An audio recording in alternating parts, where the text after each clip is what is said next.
بعض مکلف جن پر روزہ رکھنا فرض قرار دیا تھا، اسلامی احکام اس پر نافذ تھے، وہ پچھلی دفعہ عمر بتائی گئی ہے کہ بلوغت کے بعد اس پر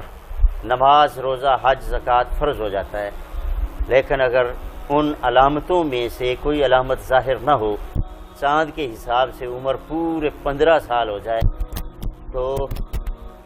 وہ بالغ ہی تصور ہوگا، اس پر شریعت کے احکام نافذ ہو جاتے ہیں۔ تو بعض ایسے لوگ جن پر روزے فرض قرار دیے گئے تھے، عمر ان کی پوری ہو چکی تھی، شریعت کے احکام ان پر نافذ تھے، لیکن ان دنوں میں بیمار ہوں یا سفر پر ہوں، ان پر اس حکم کی تعمیل دشوار ہوگی۔ تو اس دشواری کے دفعے کے لیے اللہ رب العزت نے ارشاد فرمایا، وَمَنْ كَانَ مِنْكُمْ مَرِيضًا أَوْ عَلَى سَفَرٍ فَعِدَّةٌ مِّنْ أَيَّامٍ أُخَرَ، کہ تم میں سے جو بیمار ہو یا سفر پر ہو،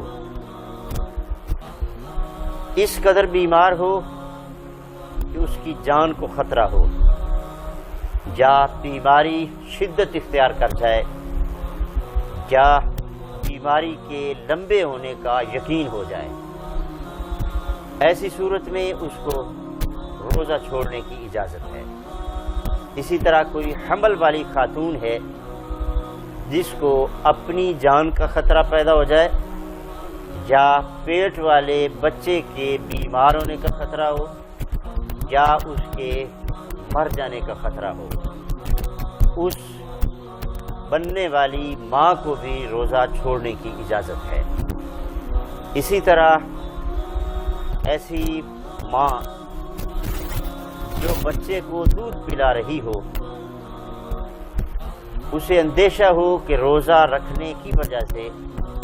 اس کا دودھ خشک ہو جائے گا اور بچے کے لیے متبادل غذا کا انتظام نہ ہو، یا اگر ہو تو بچہ اس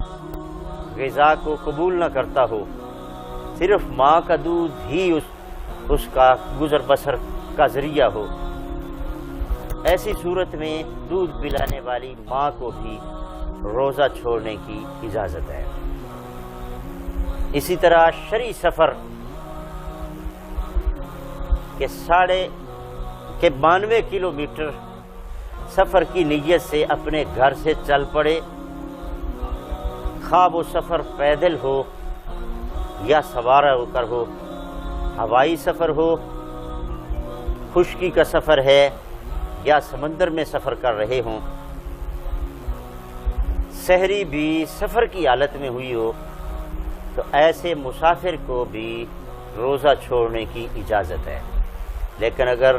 سحری کا وقت گھر میں ہوا ہے، پھر کتنا لمبا سفر کرنا ہو اس کو روزہ چھوڑنے کی اجازت نہیں ہے۔ بس مطلوب یہ ہے کہ سفر کے دوران اب تو ہر طرح کی سہولتیں ہیں، پرانے دور میں نہ ہوٹل تھے، اگر ہوں بھی تو رات کے وقت کھلنا ناممکن ہوتا ہے، تو اس لیے سحری کے وقت ایسا انتظام کرنا مشکل تھا،